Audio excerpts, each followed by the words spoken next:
भक्ति का स्वरूप क्या है भैया? वो अंतिम क्षण में भी अगर प्रकट हो जाएगी ना, भक्ति का एक बहुत बढ़िया स्वरूप सुन लीजिए। अगर भक्ति पूर्ण रूपेण पवित्र अवस्था में आपके चित्त में आ गई ना, तो आपने अपने 40 साल क्या किया है, भक्ति सबको समाप्त कर देती है।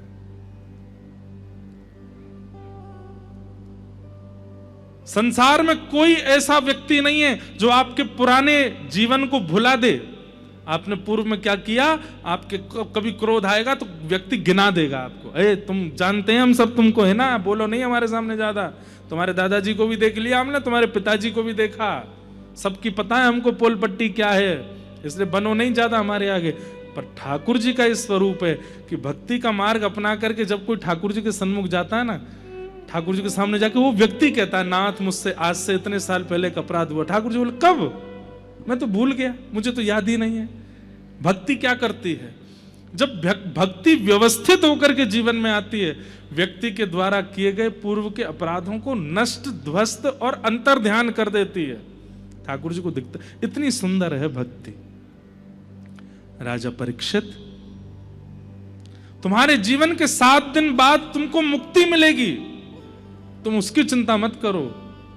इन 7 दिन के अंदर अंदर भक्ति से तुमको भगवान मिल जाएं, ठाकुर जी तुम्हारे सामने आ जाएं, इसकी चिंता करो। तक्षक सर्प आए उससे पहले ठाकुर जी तुमको दिख जाएं, ये बात, ये प्रश्न करो। तो कहा कि भगवान अब मुझे भक्ति का मार्ग बताओ। बोले भक्ति का मार्ग तो श्रीमद् भागवत से ही प्रशस्त होगा। और यहां से अब श्री शुकाचार्य जी महाराज परीक्षित को भागवत की कथा सुनाते हैं, भागवत जी का मार्ग बताते हैं। आगे सृष्टि का प्रसंग सुनाया, विदुर और मैत्रेय मुनि का संवाद सुनाया, कपिल देवभूति संवाद सुनाने लगे। अब कपिल देवभूति संवाद में देवभूति माता प्रश्न करती हैं, कपिल भगवान उत्तर देते हैं। यहां से कथा का क्रम हम कल से सुनेंगे, बहुत सुंदर भाव है। श्री कपिल भगवान विराजमान हैं और देवभूति मैया बैठ करके उनसे प्रश्न कर रही हैं। और कल बंधुओं कथा में नंदोत्सव होगा। देख भाग्यनगर वालों के कुछ ज्यादा ही भाग्य हैं। पहले दिन गणेश जी के जन्मोत्सव मनाए गए, दूसरे दिन ऋषि पंचमी बनाई गई, तीसरे दिन बलभद्र जी और ललिता जी का जन्मोत्सव मनाया गया, कल ठाकुर जी का जन्मोत्सव मनाया जाएगा, परसों किशोरी जी का जन्मोत्सव मनाया जाएगा। भाग्यनगर वालों के कुछ ज्यादा ही भाग्य हैं, इसलिए चूकिएगा नहीं।